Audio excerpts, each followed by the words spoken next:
E aí o Silvério, que era o idealizador e mantenedor, digamos assim, de todo esse trabalho, forças, digamos, trevosas, né, tentaram assassiná-lo, usando como elemento dois vínculos. Primeiro, de um espírito que tinha um passado comum com o Silvério e fora uma vítima dele no passado. O Silvério tiveram seus equívocos graves, mas se recuperou disso é, ao longo do tempo, após reencarnações muito dolorosas, como nós vimos. E agora o tratamento é dessa entidade que está atuando sobre o Almério, né? Para que Almério tenha a chance de se recuperar e recomeçar a sua vida.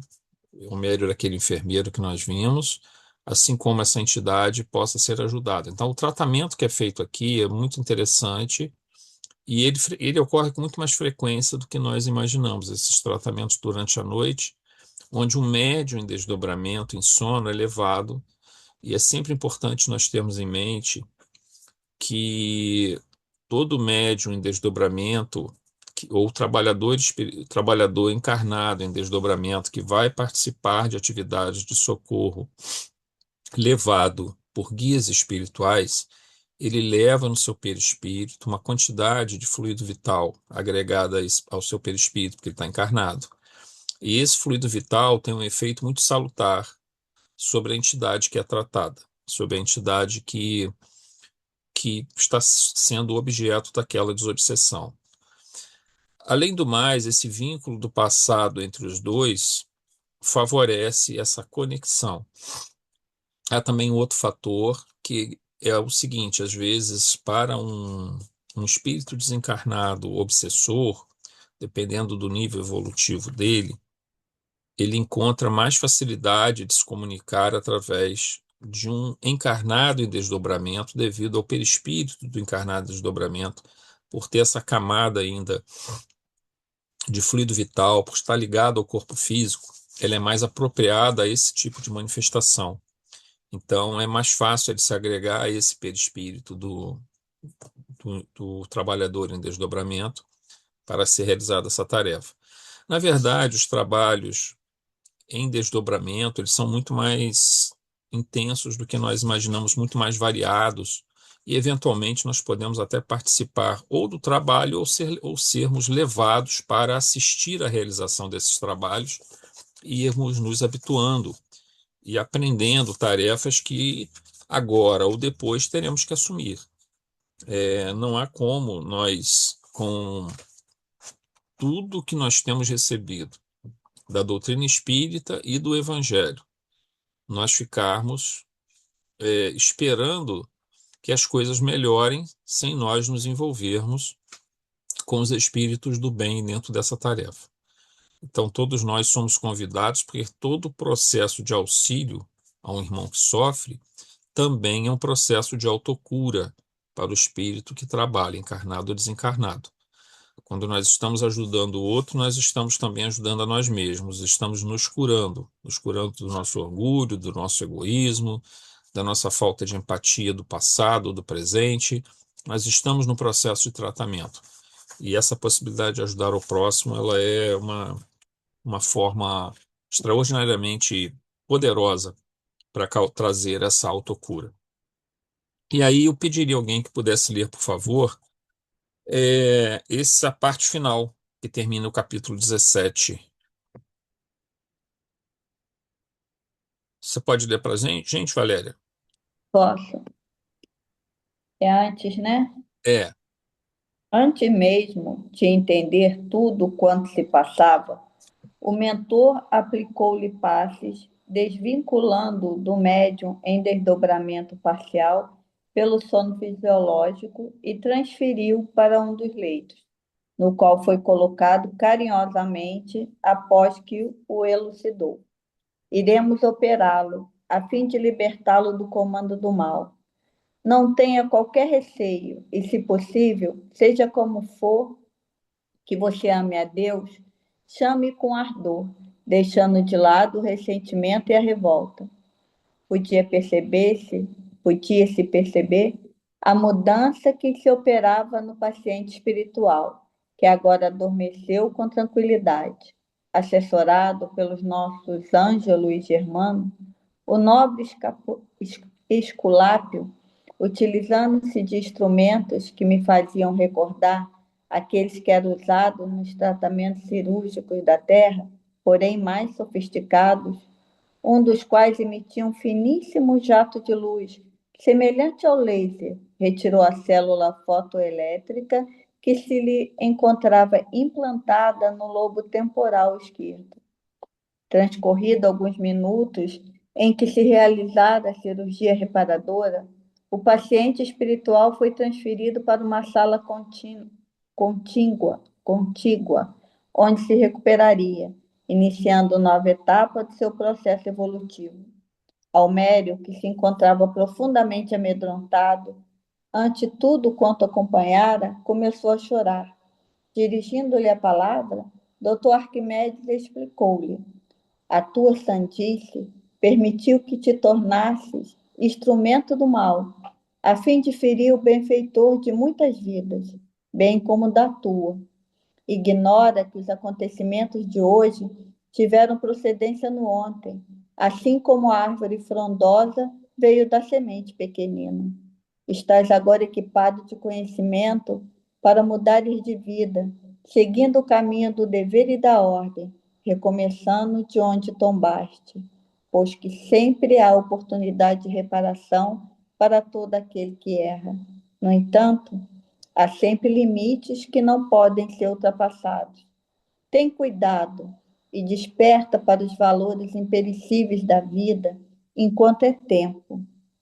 Convidados, Pepitinga e nós acercamo-nos do espírito assustado, aplicamos-lhes energias reparadoras e conduzimos de volta ao domicílio onde o corpo repousava. Quando volvemos à sala de reunião, a equipe de trabalho estava preparando-se para o seu encerramento. Silvério Carlos apresentava-se bem disposto e renovado, irradiando simpatia e gratidão a Deus. Com sentida oração, feita de reconhecimento e júbilo, nosso benfeitor concluiu os trabalhos daquela madrugada, convidando-nos a retornar ao núcleo que nos servia de base na terra. Não podendo soptar as interrogações que me bailavam na mente, indaguei ao caroável Pepitinga. Tivemos um exemplo de obsessão por telecomando entre espíritos desencarnados. É isso comum ou trata-se de uma experiência inusual? O que vimos, respondeu ponderando o amigo, é pequena parte de uma ocorrência que se torna comum, em face das habilidades que possuem os espíritos perversos, que deambularam por academias terrestres e trouxeram conhecimento que ora aplico desvairadamente. O conhecimento, como não podemos esquecer, parte do nosso mundo para a Terra, que materializa as conquistas que são realizadas na esfera casual. No entanto, providências infelizes e técnicas afligentes são trazidas da Terra, já que esses comensais do desespero não dispõem de mecanismo para assimilar as inspirações superiores que promovem o progresso, vivenciando recursos que aplicaram equivocadamente, ao despertarem além do corpo, recuperando a memória, utilizam-nas para fins que lhes parecem próprios. É o caso do implante que foi retirado pela habilidade do nosso benfeitor. O que acontecerá com o espírito socorrido? Será recambiado à nossa esfera, onde passará por um período de recuperação a fim de volver à reencarnação com outras disposições espirituais. Ninguém ascende à conquista e conquista a plenitude sem que aplane e limpe os caminhos que ficaram atulhados de problemas. Todos passamos por experiências amargas, de que hoje nos arrependemos. No entanto, graças ao inefável amor do Pai, temos sido honrados com as oportunidades de refacimento e de renovação. E ele encontrará o nosso irmão Silvério? Provavelmente, porquanto também é da lei que, Onde estiver o devedor, aí se instale o cobrador. No caso, porém, em tela, o nosso médium já não lhe tem qualquer dívida, em face do bem que lhe proporcionou e dos braços abertos à fraternidade em geral a que se dedica. E o que acontecerá com Almério? Penso, respondeu o amigo com sua afabilidade incansável, que virá integrar-se oportunamente nas atividades da beneficência da associação que pensou em prejudicar, despertando com vagas lembranças do que assistiu, estão-lhe impressos no inconsciente profundo os admiráveis labores de que participou e que resumarão suavemente com necessidade de transformação moral, de mudança de rumo. O verbo quente, amigo do nosso missionário da caridade, chegar-lhe-á agora de maneira diferente, e ele experimentará uma empatia até então não conhecida, tornando-se-lhe amigo, pelo menos assim espero que aconteça. E sorriu de maneira fraternal e gentil. Muito bem. É,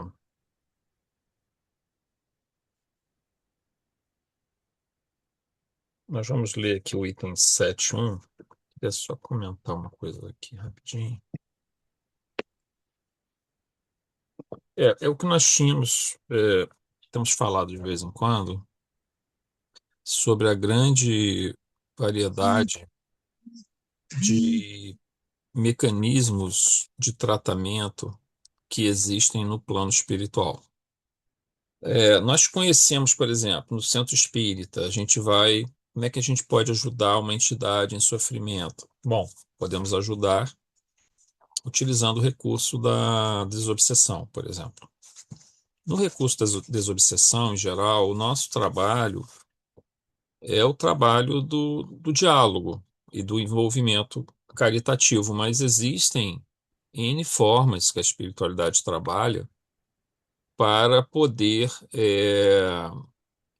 digamos assim, realizar tarefas mais complexas. Inclusive, essa aqui a gente vê até uma cirurgia espiritual feita num espírito, tá?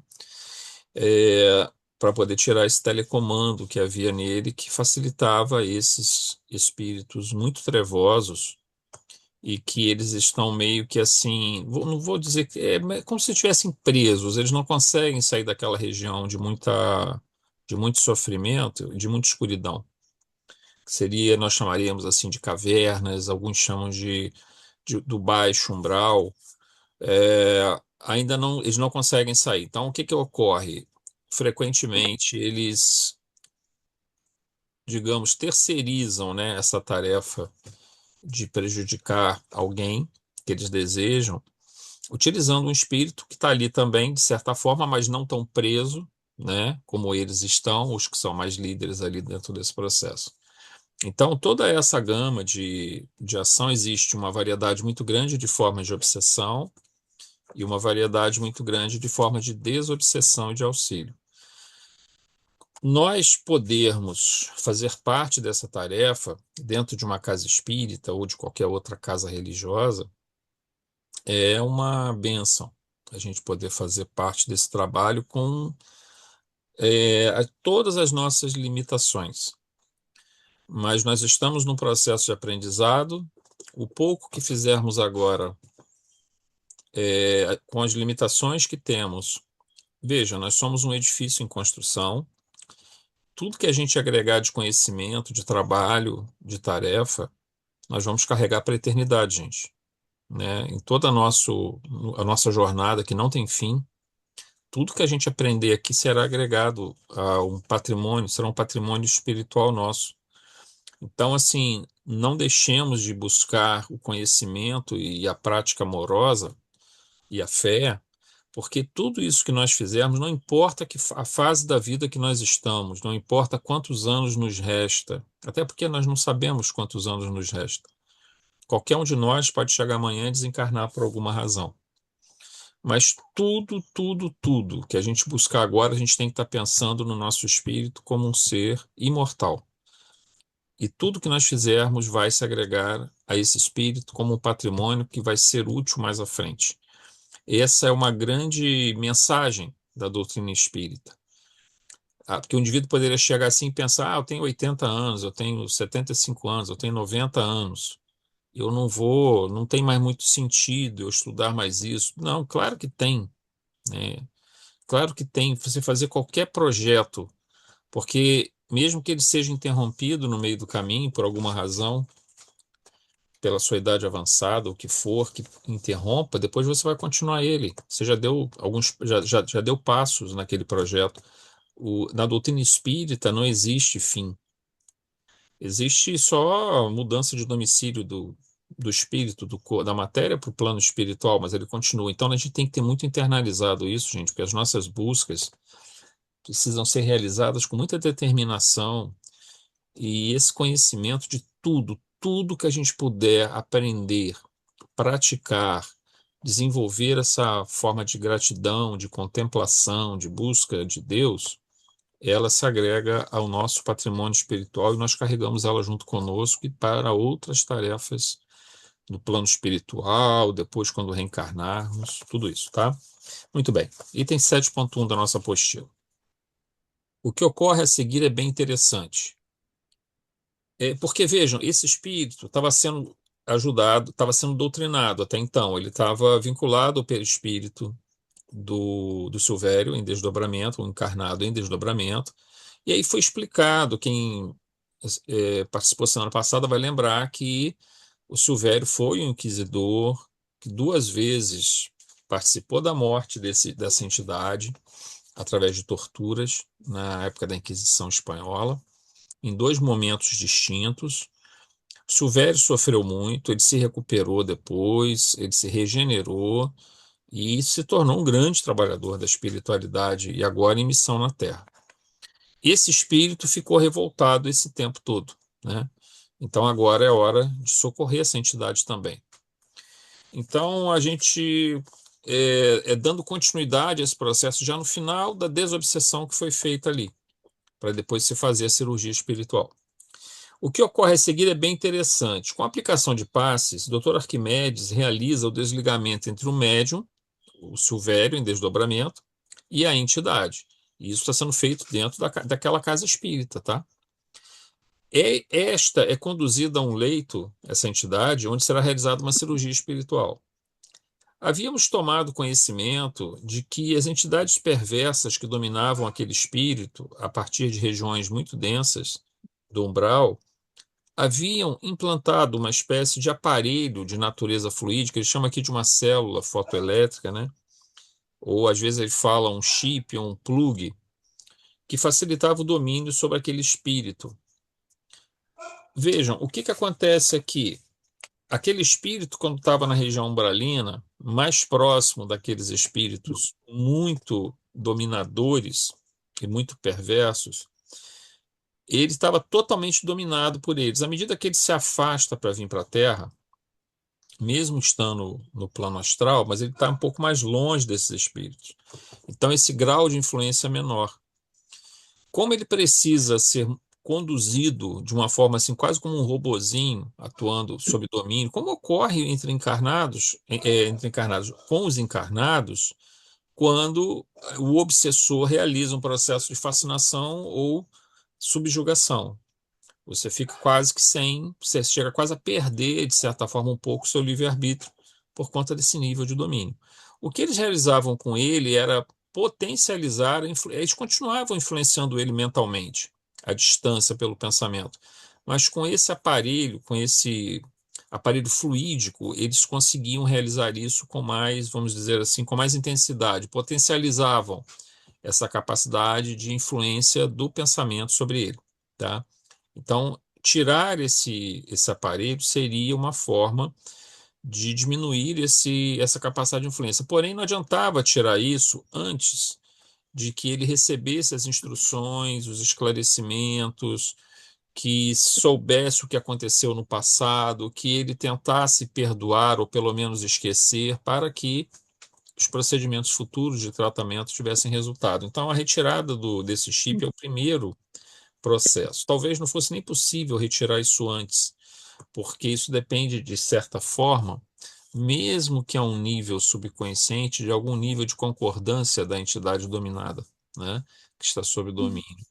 Então, o esclarecimento dessa entidade, ela é algo que vai facilitar o processo seguinte, que é a retirada desse aparelho, desse mecanismo. E a gente sabe também que os espíritos superiores utilizam também recursos de aparelhos, inclusive dentro das nossas casas espíritas, para cirurgias, para tratamentos que são realizados. Então, na sala de desobsessão tem uma aparelhagem específica, na sala do passe tem outra aparelhagem específica. Então, a gente tem uma dimensão astral da casa, do centro, onde se realizam muitas tarefas, né?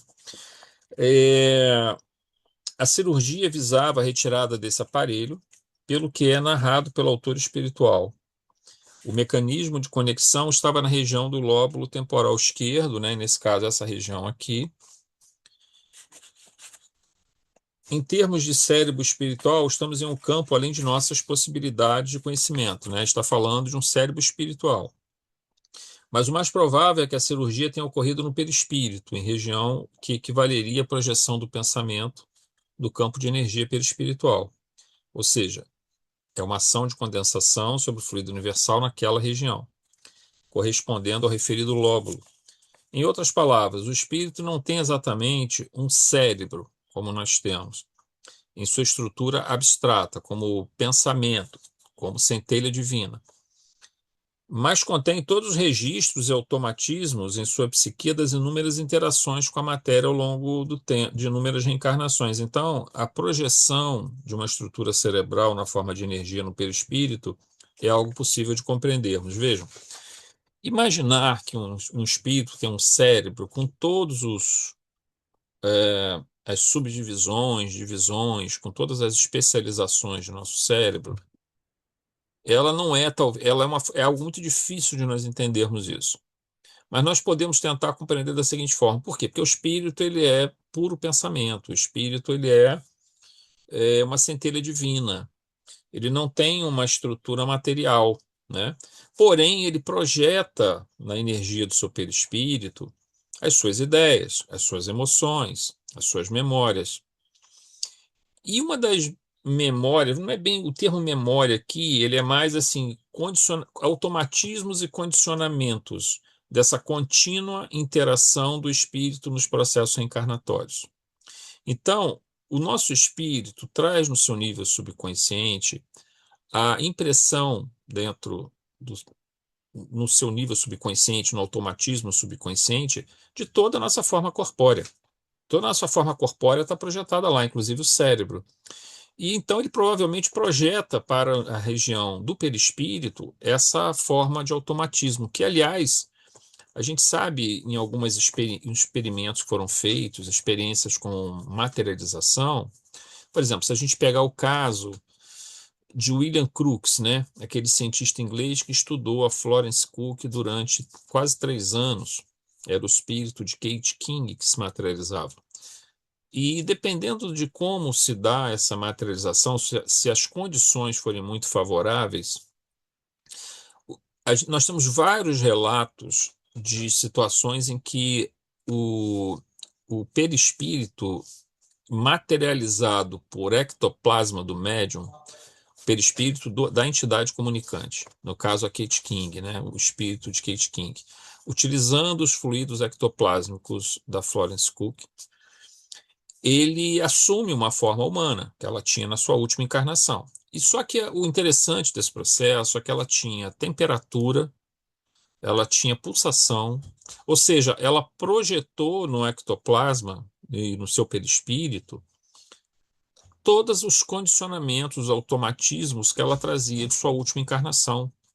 Ou seja, a fisiologia do seu corpo estava gravada de alguma forma na sua memória espiritual.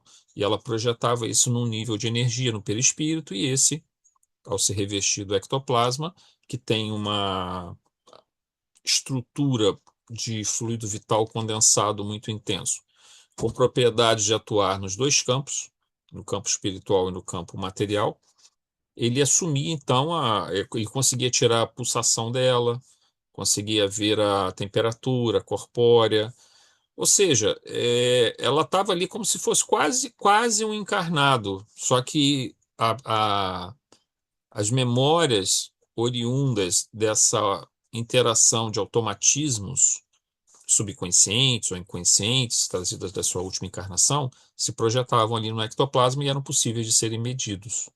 Mas nem sempre se consegue isso. Às vezes a materialização é só parcial, ela é incompleta. Materialização é um processo muito complexo, muito difícil, ele precisa de situações muito favoráveis para isso acontecer, chegar a esse nível. Só que ali era muito favorável a maneira como o William Crookes trabalhava, tá? Então a gente tem ali uma pista muito interessante dessas memórias subconscientes projetadas no perispírito. E o cérebro aqui provavelmente é a mesma coisa que acontece. Na verdade, provavelmente esse implante feito lá no umbral, ele não ocorreu propriamente dentro do espírito, num cérebro dentro do espírito. Não é bem assim. É na projeção que esse espírito faz no seu perispírito dos seus automatismos, inclusive a sua forma cerebral.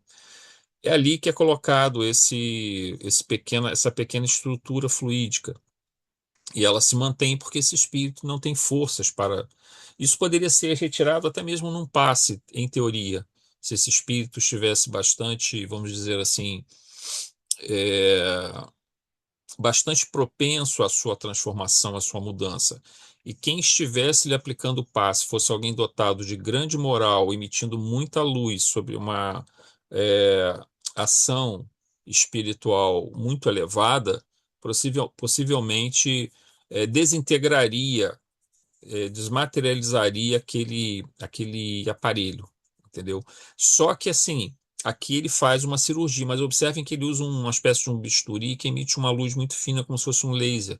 Na verdade, o que ele está fazendo aqui é meio que desmanchar essa estrutura através desses recursos de medicina transcendente, vamos chamar assim, né? Porque ela trabalha em dois níveis. No nível energético, trabalhando o perispírito. E no nível mais profundo, que é no nível da consciência. Essa é mais uma psicoterapia, mas é uma forma de medicina, né? É uma psicoterapia da alma, onde você vai trabalhar todos os problemas que aquela pessoa traz, as suas dores, suas frustrações, seus traumas, utilizando recursos de passo a passo e meio que tirando. É como a gente fala, né? Às vezes a pessoa chega e ela tem como se, ela, é como se fosse, a mente dela, a consciência dela, é como se fosse uma cebola cheia de cascas. Cada casca daquela é uma camada de dor, uma camada de sofrimento, uma camada de trauma. E ela precisa ser tirada gradualmente, uma a uma, para que se possa tentar chegar ao núcleo, que é a própria psique do indivíduo, e ali colocar ideias novas, intuir ideias novas para que o indivíduo reaja, para que ele tenha uma mudança daquele estado de paralisia ou de monoideísmo, ideia fixa, contínua, em looping, que ele realiza. Então, aqui nós temos esse nível de cirurgia mais profundo, que envolve a psique, então ele é mais uma psiquiatria espiritual, uma psicoterapia espiritual, e esse nível mais denso, denso em termos, né, porque ele é no perispírito, mas que tem um efeito muito importante, porque ele corta, nesse caso aqui, a comunicação com as entidades que estão fazendo esse controle. Esse aparelhinho potencializa esse controle. Mas também as cirurgias no perispírito, ou o reequilíbrio das linhas do perispírito, é, a dissipação de cascões fluídicos ali, cascões astrais, de energias densas que estão agregadas ao perispírito, quando a gente faz a dispersão. Isso é feito na espiritualidade também, com muito mais propriedade até. E também aí você reequilibra o perispírito. Ora, se você reequilibra o perispírito, digamos, no caso de um encarnado, e a melhora do problema físico que está vindo do desequilíbrio perispiritual não vai ser imediato, mas ele vai ocorrer com o tempo. Porque com o tempo a energética perispiritual vai atuando sobre os tecidos, sobre as células, sobre as funções de determinados órgãos, vai melhorando a condição de saúde do paciente, entendeu? Então, o passe, quando ele consegue reequilibrar o perispírito do indivíduo e o indivíduo consegue manter o seu pensamento de uma forma que não desequilibre novamente o perispírito, esse reequilíbrio perispiritual não tem um efeito imediato sobre a matéria biológica, mas ele tem um efeito aos poucos. Ele vai reorganizando as organelas do citoplasma, ele vai reorganizando o núcleo celular, ele vai reorganizando a membrana celular das inúmeras células de uma determinada região que está sendo tratada. Em geral, não é um desequilíbrio total, ou se há um desequilíbrio total do perispírito, nem sempre o corpo todo vai se desequilibrar, mas algumas regiões que já estão mais fragilizadas, por algumas razões, inclusive kármicas, elas vão ser mais desequilibradas naquele momento. Então, se nós reequilibramos o perispírito, também é um tipo de tratamento, de cirurgia, de terapia espiritual realizada nesse nível, tá? Continuando aqui o item 1.7, sobre essa questão do cérebro espiritual. Ainda assim, estamos lidando com um campo bastante complexo e que, apesar de não estarmos ainda em condição de aprender os detalhes e os mecanismos de funcionamento, é muito importante sabermos que existem tantos mecanismos de controle do mal por entidades inferiores, envolvendo uma tecnologia do plano espiritual, como ações de medicina transcendente, inclusive cirurgia por espíritos superiores. A diferença é que essa, digamos, tecnologia dos espíritos superiores, ela é sempre algo voltado para o bem e é sempre algo inspirado e muito sofisticado em termos de, digamos assim, de complexidade, né, de utilidade que ele tem, enquanto que a tecnologia desenvolvida nessas regiões do umbral, elas são uma replicação das situações vividas pelo espírito como um cientista, como um técnico, como um engenheiro. E quando ele chega ao plano espiritual, se ele é alguém que se volta para o mal e está em regiões desse tipo, ele vai tentar replicar com os recursos que ele possa ter ali esses aparelhos. Obviamente, eles são bem inferiores àquilo que a espiritualidade superior tem, mas eles são suficientes para eventualmente o espírito conseguir algum nível de influência sobre outros espíritos que estão naquele mesmo nível ali, da região umbralina, ou sobre encarnados que se deixam. Vejam, aqui não há. Na verdade, quem se deixou influenciar foi o Almério, mas o Silvério, por já ter, digamos assim, reparado todos os seus equívocos do passado, ele não era alcançável por obsessão. Não tinha como alcançá-lo num processo obsessivo. Então, o que que essas entidades fazem? Elas meio que terceirizam, né, o processo de tentar alcançar o obreiro do bem ali. Eles atuam sobre um obsessor, uma entidade que vai atuar sobre um indivíduo encarnado muito frágil psiquicamente, moralmente, e ele vai ser um instrumento, então, matéria a matéria, né, ele encarnado, Silvério encarnado, para ele tentar assassinar o Silvério, tá? Agora, isso aqui, gente, como a gente coloca, é tudo muito assim sofisticado, muito difícil de nós compreendermos. A gente está engatinhando no conhecimento desses recursos que a espiritualidade tem. Mas uma coisa que, por exemplo, nos ajuda também um pouquinho a compreender essa ideia é o que ocorre na hipnose. No processo de hipnose, quando você consegue hipnotizar uma pessoa, nem todos são hipnotizáveis, tá?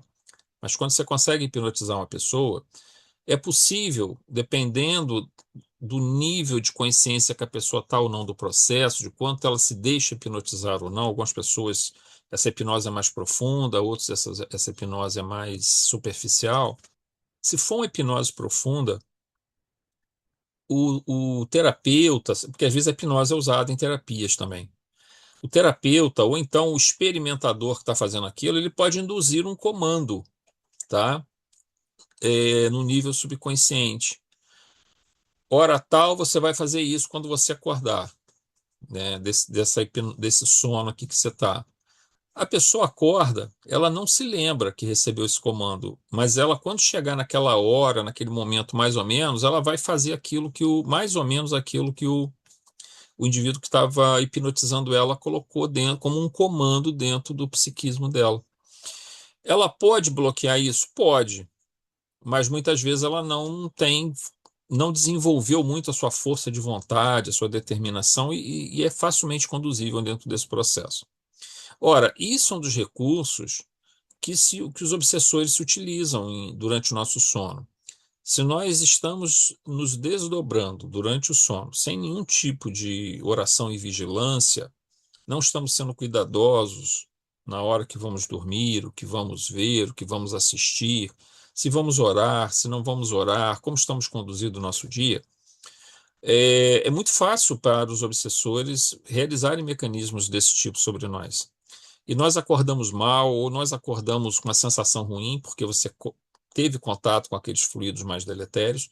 Só que às vezes você está com comandos, com ideias que foram colocadas na sua cabeça de brigar com uma pessoa, de se desentender com um colega de trabalho, de se desentender com um familiar. Aí você já acorda meio irritado com aquela pessoa, que você não sabe nem por que você acordou irritado com aquela pessoa. E muitas vezes esse processo é uma ação obsessiva. Então, os obsessores, eu não estou falando aqui de um aparelho ainda, estou falando de um comando que pode ser verbal e de pensamento sobre a ação sobre o obsidiado, mas a gente vê que existem também equipamentos que reforçam o poder dessa de interação, de influência que o obsessor exerce, tá? Só que o nosso conhecimento disso ainda é muito pequenininho. A gente ainda precisa aprender muito sobre isso. E o que a gente já sabe hoje dos mecanismos de mediunidade e obsessão já nos são bastante razoáveis para a gente se proteger bem e, ao mesmo tempo, também tentar ajudar aqueles que estão passando por essas situações, né?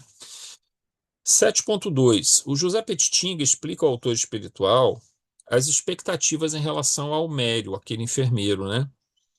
Em desdobramento, ele recebeu muitos conselhos e orientações, tanto amorosas quanto severas, né? Ele foi amoroso e foi severo também, alertando para a permanência nesse estado de inveja e raiva que mantinha em relação a Silvério, que até onde podemos observar, não vinha de vínculos passados, mas do próprio desequilíbrio de Almério.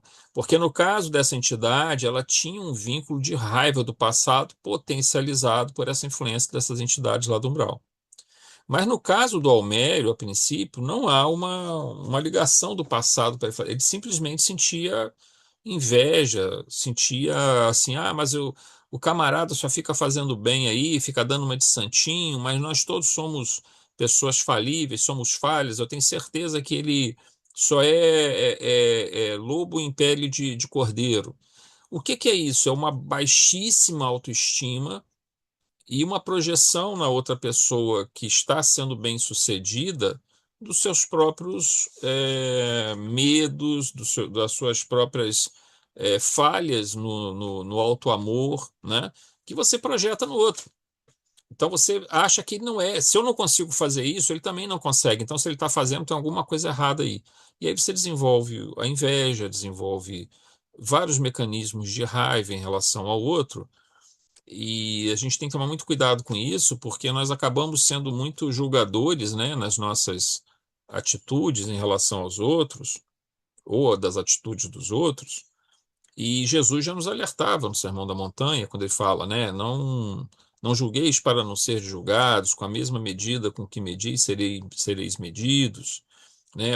Tu observas um cisco no olho do teu irmão, mas não vê uma trave que está no teu próprio olho. É o que eu sempre costumo dizer, isso aí é uma psicoterapia da alma, porque Jesus está nos ensinando a olhar para nós mesmos e não ficar julgando, porque isso vai acelerar o nosso processo de autoaprendizado.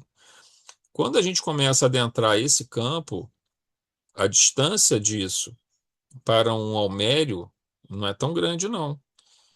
Quando a gente começa a deixar que a inveja, né, a, digamos assim, o nosso próprio desamor, a falta de amor conosco mesmo, acabe sendo uma forma como nós vemos as próprias pessoas e não acreditamos nelas. Não levamos fé nas outras pessoas, não procuramos conhecer o que as pessoas têm de melhor e só olhamos talvez os seus defeitos ou projetamos nela os nossos defeitos, né? Isso é o que acontece com o Mério. Então, a princípio, não há um fator kármico aqui, mas estão somente as próprias falhas do caráter dele, que obviamente serão transformadas, serão modificadas, mas que levaram a quase uma tragédia, porque ele poderia ter sido bem, bem sucedido, entre aspas, né? no seu objetivo de assassinar o Silvério, né? Mas, continuando aqui, mas do próprio desequilíbrio de Almério. Tendo presenciado todo o tratamento realizado na entidade obsessora, porque Almério viu tudo, né? Todo o relato que foi feito do passado, haveria grande chance de Almério procurar se modificar e tomar novo rumo. Mas aqui, mais uma vez, temos o livre-arbítrio e devemos estar conscientes das oportunidades que nos são oferecidas, muitas vezes em desdobramento que não devemos desperdiçar. Vocês observem que o doutor Arquimedes, quando perguntado sobre essa questão, né, sabe como é que vai acontecer com o Almério, né? E ele coloca assim: o verbo quente amigo do nosso missionário da caridade, o Silvério, chegará ao Almério agora de maneira diferente, porque o Almério viu tudo aquilo ali no desdobramento e ficou muito forte gravar. Ele não vai se lembrar dos detalhes, mas ele vai estar com aquilo guardado dentro do coração dele. E ele experimentará uma empatia, ele vai conseguir agora compreender o que o Silvério está fazendo, vai ver bondade nos atos do Silvério, não mais a inveja, né? Até então não conhecida, tornando-se-lhe amigo. Ele tem a oportunidade de se tornar um amigo do Silvério. Pelo menos assim espero que aconteça. E sorriu de maneira fraternal e gentil. Ou seja, Dr. Arquimedes não tem certeza de que isso vai acontecer, mas é o planejado, é o que está planejado para acontecer. Todo o trabalho foi feito de modo que o Silvério possa continuar seu trabalho, Almério possa se regenerar e aquela entidade possa ser ajudada. Ela já está tempo demais nesse sofrimento, nessa situação. Vejam, o primeiro momento em que ela entra como nós vimos no processo da Inquisição, foi em 1492, depois lá em 1600 e pouquinho, né? No início do século XVII, ela vai de novo sofrer o processo da Inquisição na Espanha. Então, ela já está tempo demais sofrendo e cultivando ódio. Então, é preciso agora. Essa entidade sofreu muito. Mas ela sofreu muito também porque é um passado, como nós falamos no estudo anterior, da semana passada. Ela tem um passado, né? E no seu passado, certamente, como um muçulmano, ela também realizou suas conquistas, suas violências, suas matanças, suas crueldades. Então, ela, obviamente, dentro da lei do karma, ela acabou recebendo aquilo ali como uma coisa que muito dolorosa, mas que ela poderia ter perdoado, e isso teria sido um avanço imenso para ela. Não tendo perdoado, e estando nessa condição de domínio de entidades umbralinas, os espíritos entendem que já chegou a hora desse espírito ser ajudado. Existe potencial, existe possibilidade de que os recursos ali utilizados surtam os seus resultados, os seus efeitos. Ah, mas essa entidade poderia ainda assim voltar a ter ódio? Poderia. Ela está ainda num estado, digamos assim, de mudar daquele espírito revoltado, rebelde, com raiva, com ódio, que não perdoa, para um espírito que vai evoluir, continuar o seu processo evolutivo. Ela está nesse processo de transição. Mas ela está assistida, né? Ela vai ser assistida por bons espíritos, vai ser recolhida numa instituição espiritual. Então, as chances dela são muito grandes, né? As chances dela se recuperar são muito grandes. Espíritos que estão assim acolhidos dessa forma, normalmente a chance é muito boa, né, dele conseguir, mas ele pode, o Almério pode fazer isso, essa entidade pode fazer isso. O Almério eu diria que é até mais assim problemático, porque ele vai ficar um pouco dependendo dele, mas ele vai ter auxílio, vai ter ajuda. E a experiência que ele teve ali no plano espiritual, ele né, em todo observando tudo ali que aconteceu, recebendo todas aquelas orientações, ele tem toda a chance de conseguir, se ele provavelmente vai procurar novamente aquela instituição, lhe será dada a oportunidade e ali vai ter uma mudança imensa na vida dele. Então a gente pega um espírito que estava se encaminhando para uma tragédia na vida dele e ele pode de repente ser abençoado, vamos dizer assim, pelos recursos misericordiosos do Pai.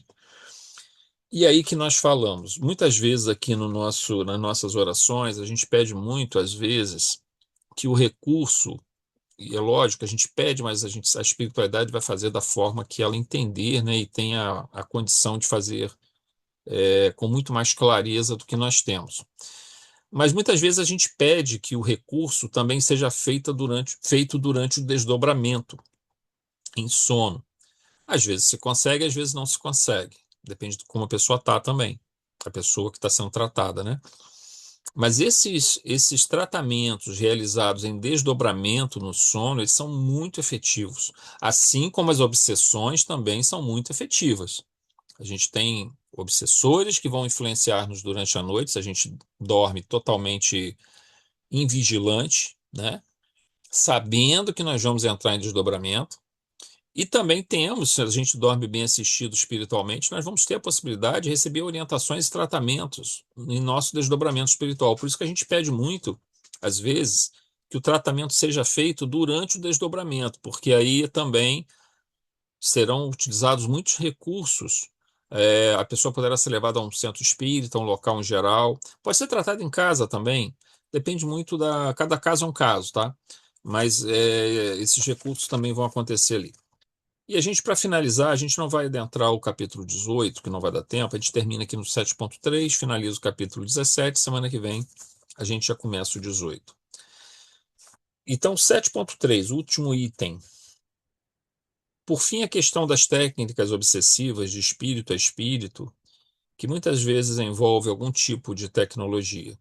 Observamos que aqui na Terra, a ciência já avança para vários chips de computador que já permitem que o cérebro consiga atuar sobre órgãos aos quais perdeu o controle, como, por exemplo, ocorre nas chamadas interface cérebro-computador, que são dispositivos que captam sinais elétricos dos neurônios e os traduzem em comandos digitais para partes do corpo, como a mão ou os dedos, por exemplo, que já não eram mais controlados pelo cérebro em razão de alguma doença ou acidente. A gente já tem uma evolução muito grande acontecendo, em que, como os nossos.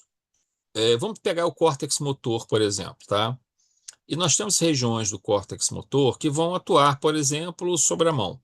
Então, os cientistas meio que já identificaram determinadas regiões do cérebro, ainda que o nosso cérebro seja muito dinâmico, e como nós já falamos, nós temos uma coisa chamada neuroplasticidade, que faz com que ocorram muitas mudanças em reestruturação cerebral.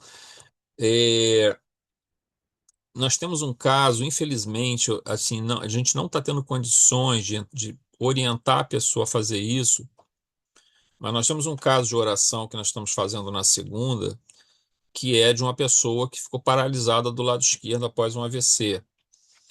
E há muitos estudos já desde a década de 60, década de 70, mas assim, com muita dificuldade dentro do campo da neurociência, porque havia muito preconceito em relação a essas ideias, porque havia uma ideia de que o nosso cérebro era rígido, fixo, nós nascíamos com tantos neurônios e aí íamos perdendo neurônios ao longo do tempo, não nasciam novos neurônios e nem havia reconfiguração do cérebro.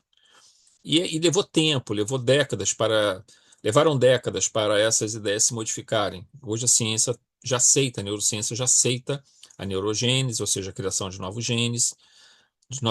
neurônios, e reconfiguração das redes neurais de modo que o indivíduo adquira novas potencialidades, né?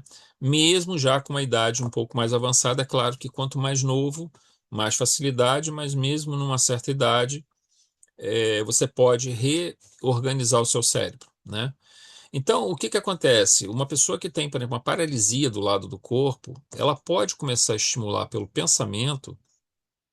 Isso vai ajudar muito se ela estiver tendo umas sessões de fisioterapia com mais frequência, digamos, 3, 4 vezes por semana, e ela começar a imaginar. Aí o terapeuta tenta movimentar o braço dela.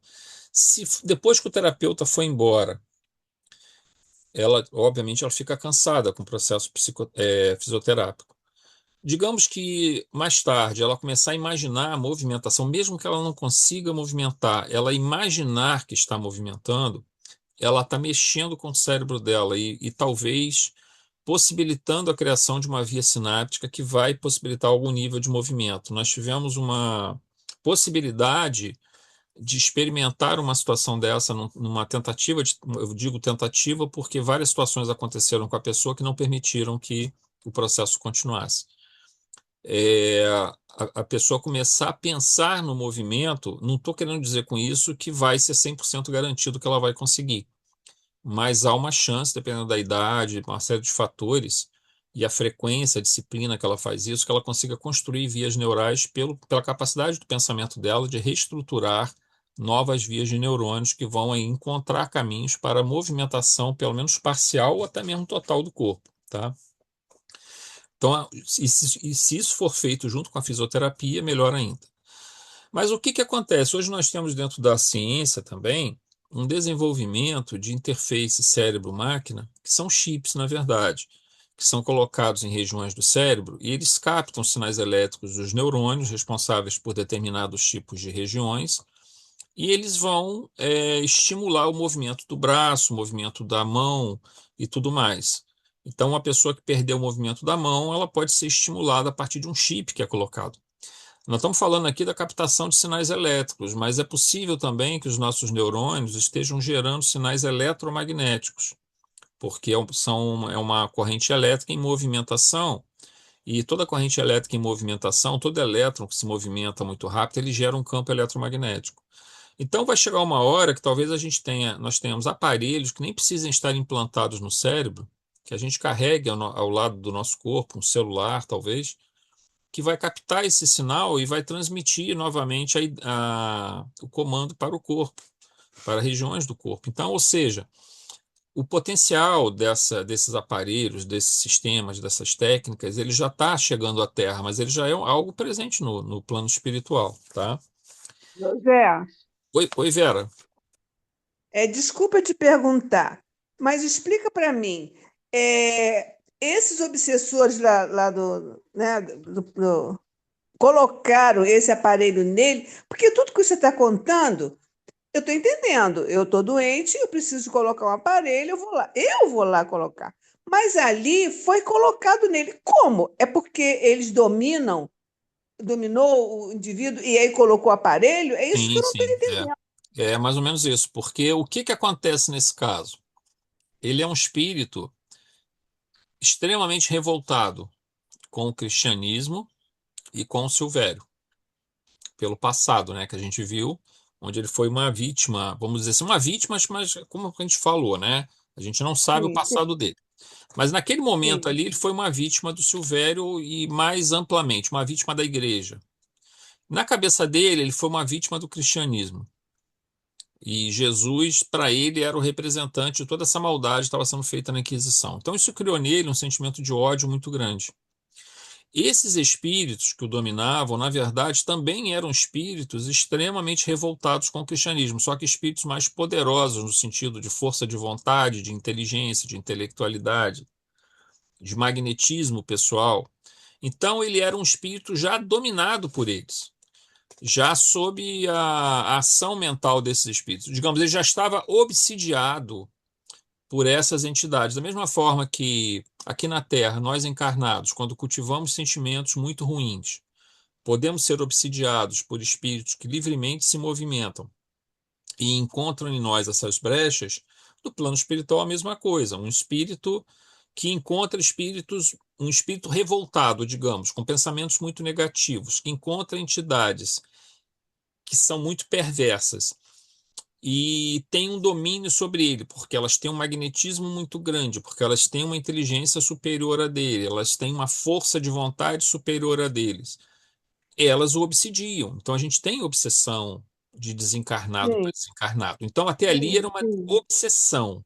Só que como elas precisavam que ele realizasse essa tarefa fora do umbral, vindo à Terra, elas colocam esse aparelho. Por quê? Porque aí elas conseguem, mesmo à distância, manter a intensidade do processo de controle que elas já tinham dentro da região umbralina, entendeu, Vera? Entendi. Ela é um Então, recurso para. dominação, é dominação É, desse espírito do umbral sobre ele, que aí exato. então, quer dizer, que aí ele não tem como negar nem nada, ele está Sim. dominado e aí, tá, Que ele já entendi, estava entendi. sob domínio lá. Só que como ele vai se afastar, Eles precisam que ele continue, Entendi.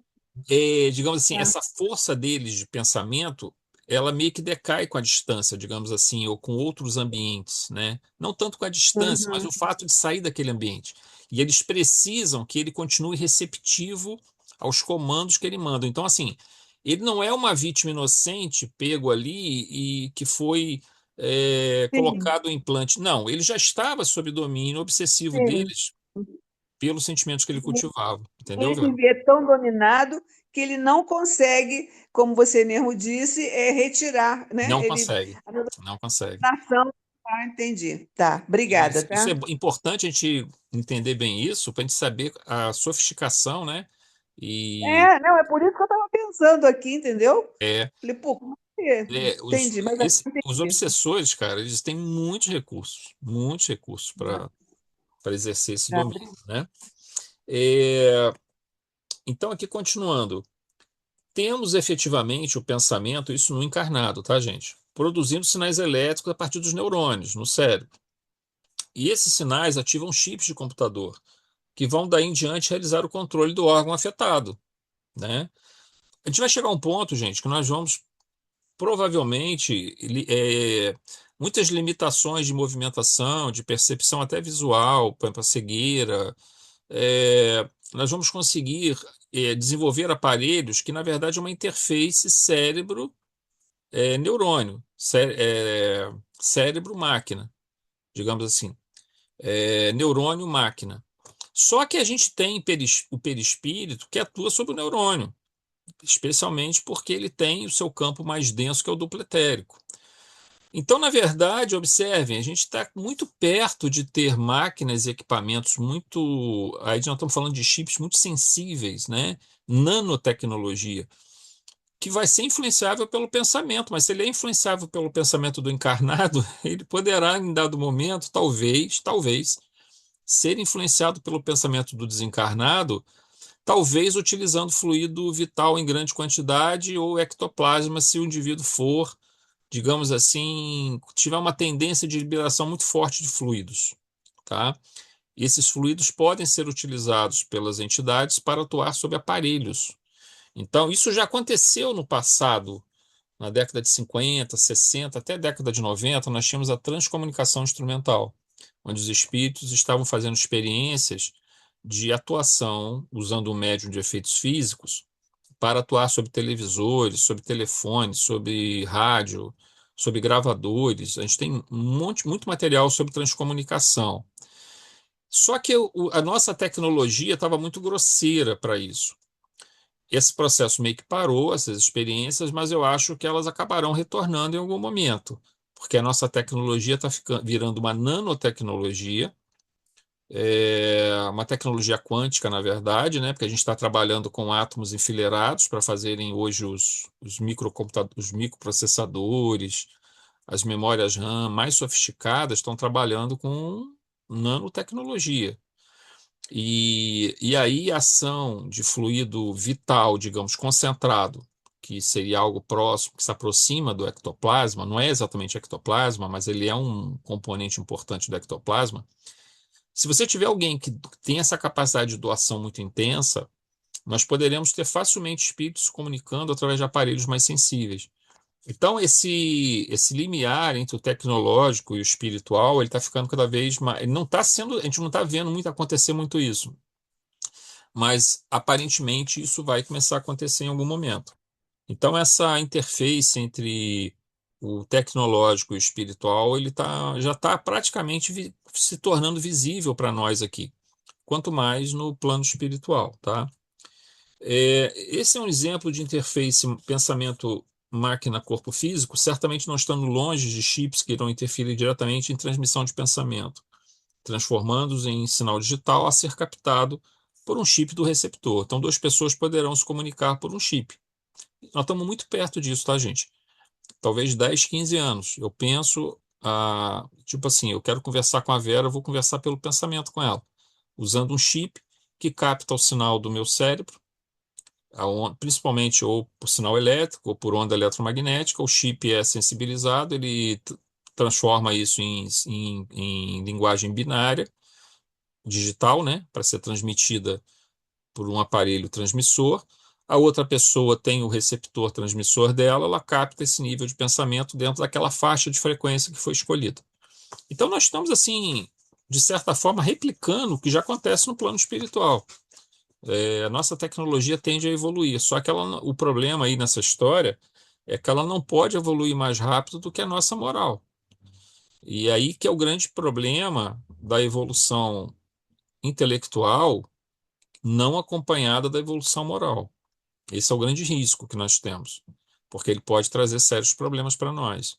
É importante que a nossa condição moral tente acompanhar a condição intelectual para que o uso dessas tecnologias, desses equipamentos, ela seja sempre para o bem, né? Não produza resultados ruins. E a gente, para finalizar aqui, se isso já é quase uma realidade na Terra e sabemos haverem tecnologias complexas no plano espiritual, não é tão difícil imaginar esse mecanismo de controle implantado no obsessor.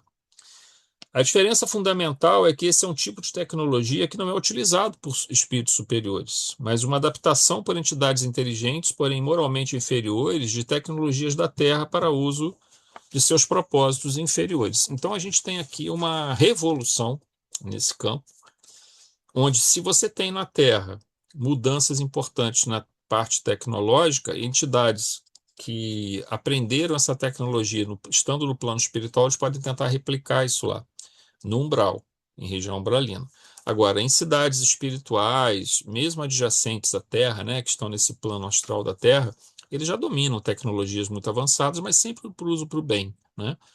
E, de alguma forma, essas tecnologias, assim como ocorre na música, como ocorre na literatura, como ocorre na pintura, ela muitas vezes é um fator que se replica na Terra. O que, às vezes, quando a gente cria um aparelho digamos, que vai conectar a humanidade, é algo que já, de alguma forma, talvez já exista no plano espiritual, porque que deveria estar sendo usado para o bem, né? Mas nós na Terra ainda às vezes nos perdemos um pouco no uso, né? Desses mecanismos. Mas não resta dúvida que no mundo regenerado, quando nós chegarmos lá, nós teremos um cabedal muito grande de tecnologia a nosso favor, junto com toda essa parte espiritual. Talvez nós possamos chegar em casa e fazer um culto no lar, onde nós vamos nos comunicar com entes queridos que estão no outro plano de vida, através de um aparelho, que vai realizar meio que o papel de um médium ali, né? E nós não estamos longe disso, tá, gente? Isso só não pode acontecer agora, porque nós não estamos moralmente preparados para lidar com esse nível de tecnologia, né? Nós usaríamos mal isso, inevitavelmente, né? Então, a nossa inteligência está muito à frente da nossa moral, a gente precisa diminuir essa distância, né?